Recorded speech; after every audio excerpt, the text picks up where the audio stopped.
welcome to FINA Aquatics World. In this month's program, we'll visit Denmark for the second stop of the Red Bull Cliff Diving World Series.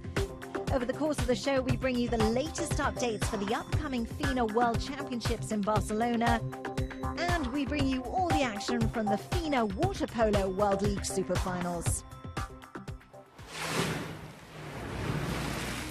The Water Polo World League Superfinal on the women's side took place in the Olympic Water Cube Arena in Beijing, China.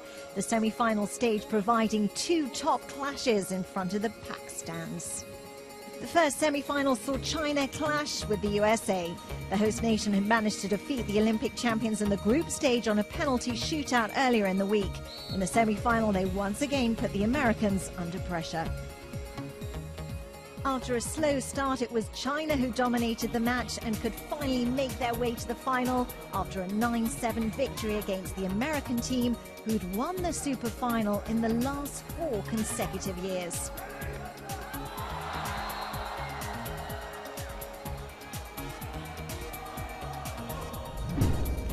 The second semi-final was an Eastern European affair as Russia took on Hungary, a classic bout within water polo. Russia took the lead in the first quarter and managed to extend it in the following 2. They could thereby cruise on to a 12-9 victory, securing a berth to the final.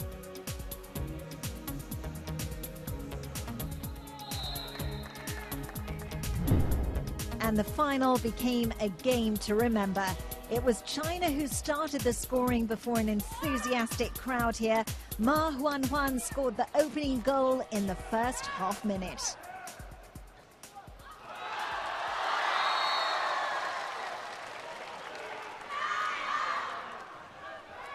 Zhang Lei capped a beautiful counter-attack when captain Sun Ju-jun crossed the ball over the 2-meter line from right to left for 2-0.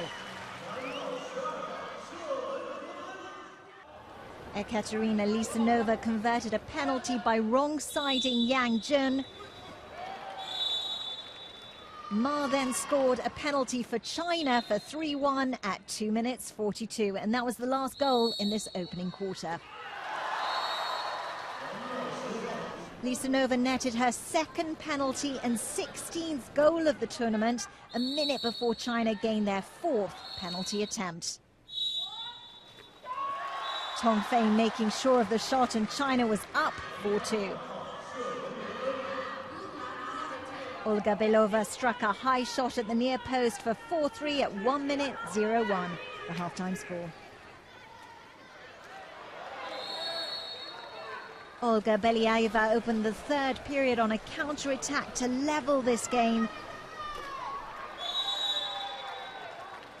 Soon after, Tong Fei tipped in a short pass on the right post for 5-4. Song Dong-lung scored at the 5th penalty of the match, and Sun Yating converting an extra man attack for 7-4, a morale-boosting lead for the Chinese team.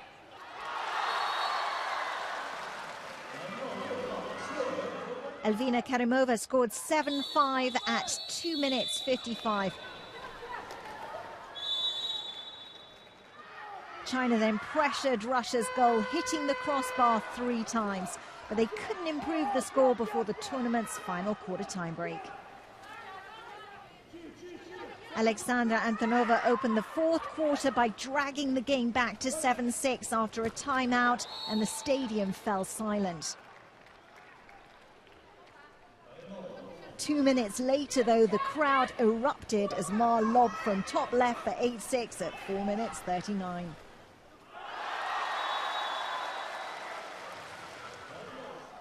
Lisanova was shut down by Yang and was ejected for holding.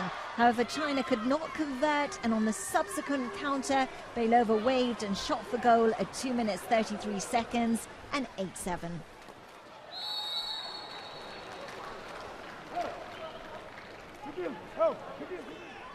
Russian captain Ekaterina Ivanova lobbed and hit the crossbar with 33 seconds left on the clock.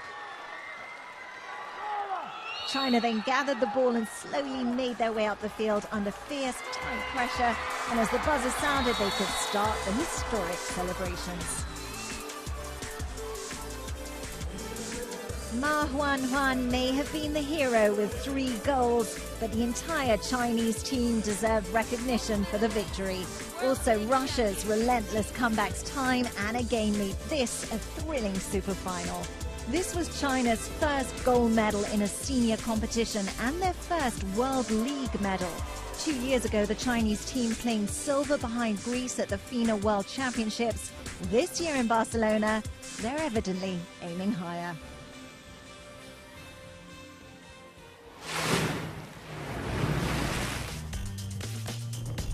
We're in Copenhagen for the second stop of the Red Bull Cliff Diving World Series. It's the most northern location in this year's series, a city with a royal touch and a great blend of modern city life. The stage for the best cliff divers in the world was the iconic Opera House. The platform was carefully placed on the roof, 28 meters above sea level. But before we delve into the action, let's zoom in on the impact. To handle that impact, you have to be strong. The water stops you so fast and you go from almost 100 kilometers per hour to 0. You want to have like an almost perfect vertical, like as close to vertical as possible, because anything that sticks out of vertical is going to hurt a lot. Once you start dropping, then you are at the beck and call of Mother Nature's gravity. That gravitational pull just accelerates you, 80, 90 kilometers an hour by the time you hit the water. And, you're reaching 2 to 3 Gs of force when you hit the water. The muscles are most important for me for the impact are, one, the abdominal muscles to protect your back, and then the leg muscles. There's so many people that have had injuries in the groin because their legs slightly come apart underneath the water. Muscles are supple and flexible. They move, so if I just took, say, my biceps, they shorten right up and they can lengthen right up. That's when I use it actively. I can shorten and lengthen it. When you dive, it is almost a passive force. That means that the gravitational force means that the muscle will go from that length right down to shorten, almost like a concertina effect. And so the impact is very forceful. It's like almost like a maximal muscle contraction. As soon as I see the water, I judge how fast I need to go, and if I'm too slow, I will make a tight pike shape, bend my body in half, and stay there until I have enough rotation to start opening out my body into the vertical position. If I'm too fast, then I will stay in a straight position for that whole last somersault, and that will just slow the whole thing down. Sometimes I feel like last year, big surprise for me when I jump on my face, on my face, on my back. I feel not pain. It's a big surprise because I don't want it. It's not my plan. Body tissue, muscles, bones are living tissues, so they will adapt. So once you train in that, they will harden and they will get used to that sort of full impact forces.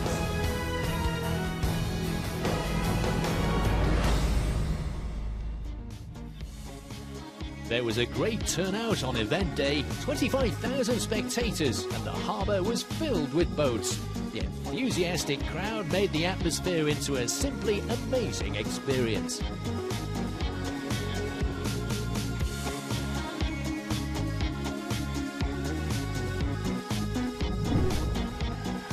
In third place, Orlando Duque, one of the iconic figures in the cliff diving world. He had a consistent performance, but there's still room for improvements in the next tour stop.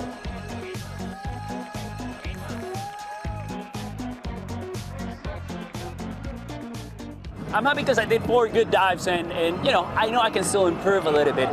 Missing a little bit in my entry, so if they continue diving like that, it's going to be really tough.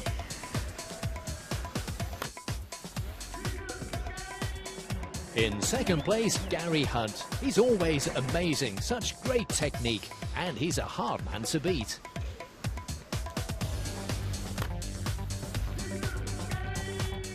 I'm really pleased with the day. I started off with a good dive and stayed consistent after that. But the star of the day was Artem Silchenko. This man is in supreme form. His back arm stand was simply outstanding. 10s across the board.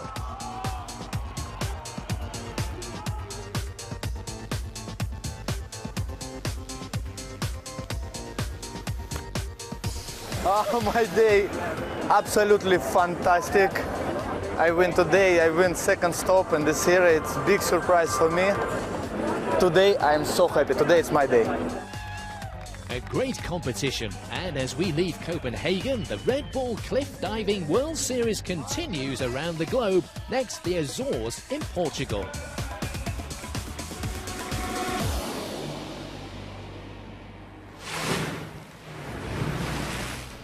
Any American swimmer who wants to take part in a major international competition first need to perform well at the national championships.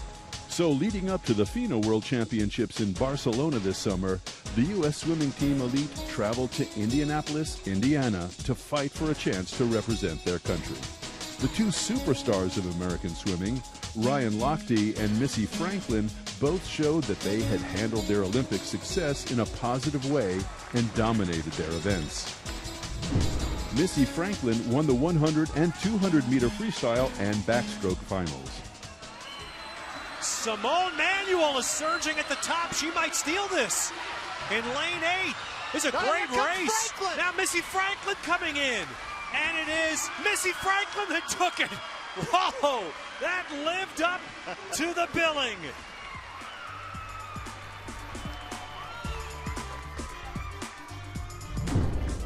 Katie Ledecky won gold in the 800 meter freestyle in her Olympic debut in London, just 15 years of age.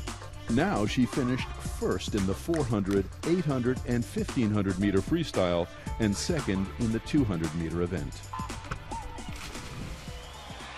Well, let's see what, Katie Ledecky's still going to go a time that's probably going to rank the fastest in the world, except for the time she put up at 8:20. But Chloe Sutton's got a chance to be ranked second in the world this year. So you could see two Americans go in 1-2. Boy, Chloe Sutton is really closing. She's going to come in about a half a body length behind. Solid for both of them.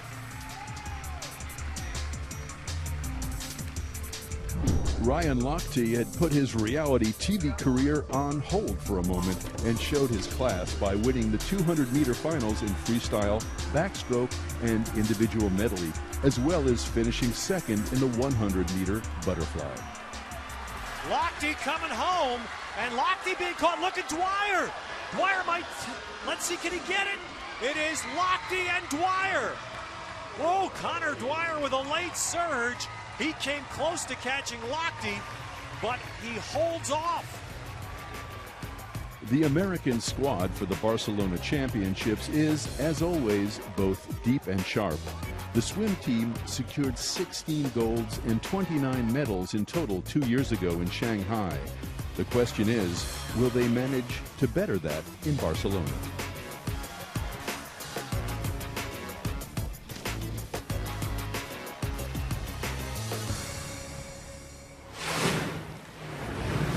Coming up after the break, we focus on the men's super final in the FINA Water Polo World League.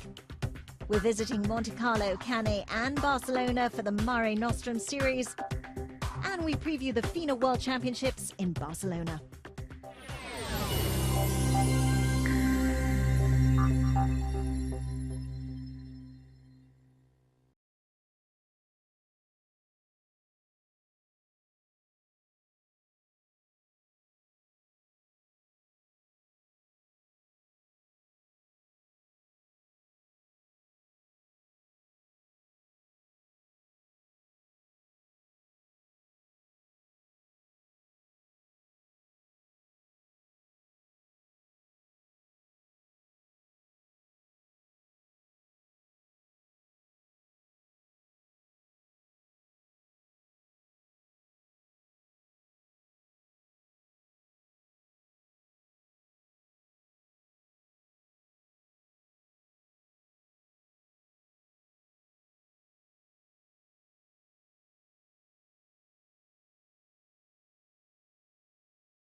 Welcome back. In part 2 of FINA Aquatics World, we cover all 3 stops of the Mare Nostrum series.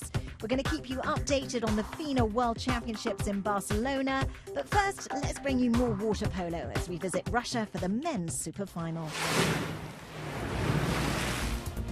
Earlier in the show, we witnessed China taking a celebrated water polo World League title in home waters among the women. The men's super final was decided here in Chelyabinsk in south-central Russia.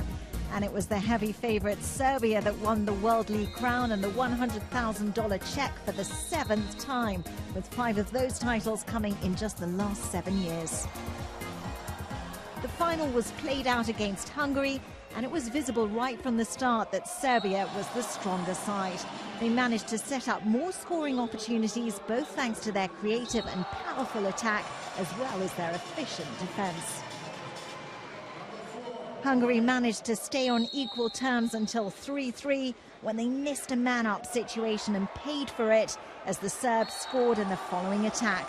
By half-time, they'd gained a 7-4 lead. Vanja Urovicic and Filip Filipovic sent one blast after the other, all of them on target. Hungary opted to change their goalie as Viktor Nagy couldn't make a single save in the first half.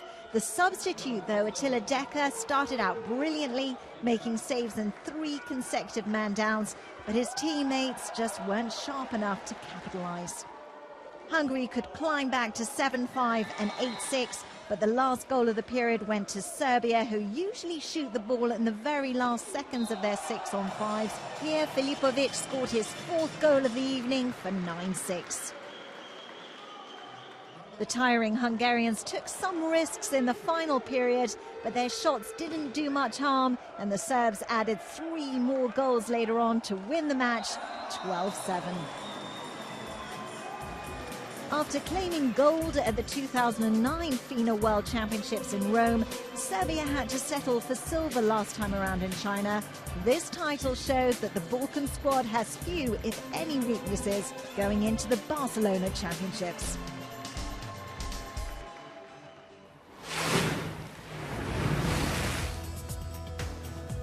The Mare Nostrum series is an annual highlight during the summer season for the world elite swimmers. With 3 stops in Monte Carlo, Barcelona and Cannes, the Mare Nostrum series always provides the fans with stellar entertainment. Lithuania's Rūta Meilutytė opened proceedings in Monte Carlo, where she dominated the 100 meters breaststroke final completely.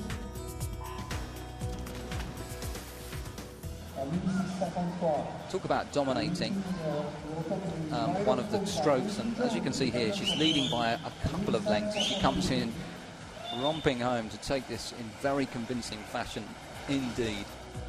Meilutytė set a new European record, clipping her previous record of 1:05.21 set at the Olympics last summer in the semi-finals. Now she won the race by more than 2.5 seconds.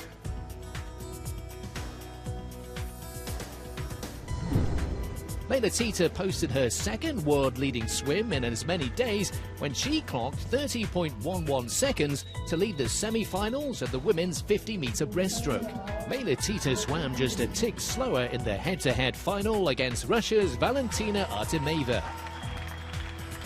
2 victories for Meilutytė in Monte Carlo, and she managed the same result in the Sant-Andreu pool in Barcelona a few days later. This time, she made her best effort in the 50-meter event. Keep a close look on that time, because she's flying. 29.96. She goes below 30 seconds. She just knows no limits, does she? Another European record for the 16-year-old Lithuanian, winning in 29.96 seconds. Another female star that stood out was French Olympic champion Camille Muffat, who started out with a top 200-meter freestyle performance in Monte Carlo. Camille Muffat bringing it home. On the top of your picture on the right, she'll take the gold. 1:56 flat for Muffat, a time that no one but herself had managed so far in the season. Buffet then moved up to the 400-metre free, the very distance in which she claimed gold in London. She took her first gold with a blistering 1:56 yesterday in the 200, and she's going to add another gold to the collection with the 400, and that is the fastest time, I think, of the year by some margin. Buffet clocked 4 minutes 02.84 to easily outdistance Great Britain's Jasmine Carlin, setting a new world-leading mark in the process. South Africa's Chad le Clos is a very popular swimmer on the circuit, and he bagged 4 titles in this year's Mare Nostrum, all coming in his favoured butterfly events. Well, Chad le Clos getting a massive round of applause. He always gets such a welcoming. Chad le Clos finishing very strongly indeed in the black cap. Chad le Clos absolutely flying pardon the pun in this 100-metre butterfly final. Absolutely blows the rest away. What a victory. Japan's Aya Terakawa, who already owns the top-ranked swim in the world this year with a blistering 58.84 from the Japanese national champs in the women's 100-metre backstroke, broke 1 minute again with a 59.47 clocking in Barcelona. She's creating more and more space between her and the rest of the field. It's going to be a battle for the lesser medals, but Terakawa 59.47. She goes below the minutes. She's looking like a pretty potent force at the moment. This was one of Terakawa's many victories during the 3 stops, and the 28-year-old Olympic bronze medalist is looking strong ahead of the FINA World Championships.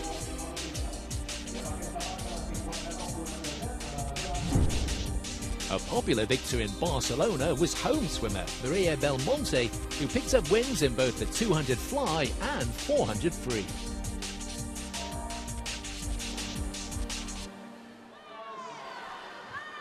It's all about the double Olympic silver medalist, Mare Belmonte Garcia, moving away now. Mare Belmonte takes gold. Finally, we zoom in on a strong Danish finish to the series in Cannes as Jeanette Ottesen-Gray and Rikke Møller-Pedersen showed their class. Ottesen-Gray won both the 50 fly and the 100 free on the final day. 25 metres gone, and now as they approach the final 5, it's all about the lower places really, because Ottesen-Gray very convincingly adds another gold to the collection, 3 out of 3 in the 50 fly. 25.56 in the 50 fly meant a new world-leading mark for the 25-year-old Ottesen-Gray. 1 year younger, Møller-Pedersen added another win for Denmark in the women's 100-metre breast, posting a 1 minute 06.05 timing. In yesterday's 50 metres, she cruised to a victory, and she's doing something similar here in the 100 metres. So she comes home in rampant fashion, 1:06.05. 2 strong efforts by these Scandinavians, who are naturally aiming for a repeat come the FINA World Champs in July and August.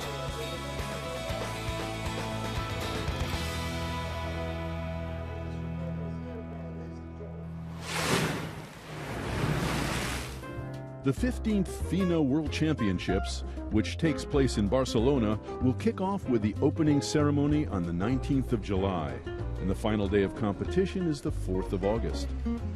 Barcelona is the capital of Catalonia and the second largest city in Spain.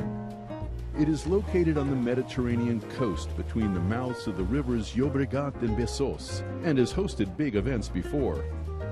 In 2003, Barcelona hosted the FINA World Championships for the first time. And most notably, of course, the city was the home of the 1992 Summer Olympics. The opening week will see plenty of action as the open water, synchronized swimming, and diving competitions will be in focus. The second week is usually all about swimming, and the Barcelona Championships will no doubt produce stellar races in the Palo Sant Jordi. The water polo tournament is contested throughout the 2 weeks of the championships. The championships will also see the inaugural edition of the high diving competition. This rapidly growing discipline will steal the limelight at the Barcelona seafront in Molde da Fusta. Towers 20 and 27 meters high will be built for the women's and men's events, respectively. The venue will also welcome the open water swimmers for the men's and women's 5, 10, and 25-kilometer events. Fans will be able to enjoy the spectacular show and follow the action-packed races closely from the seashore.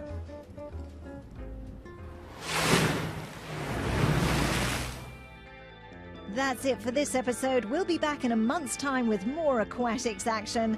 Until then, thanks for watching.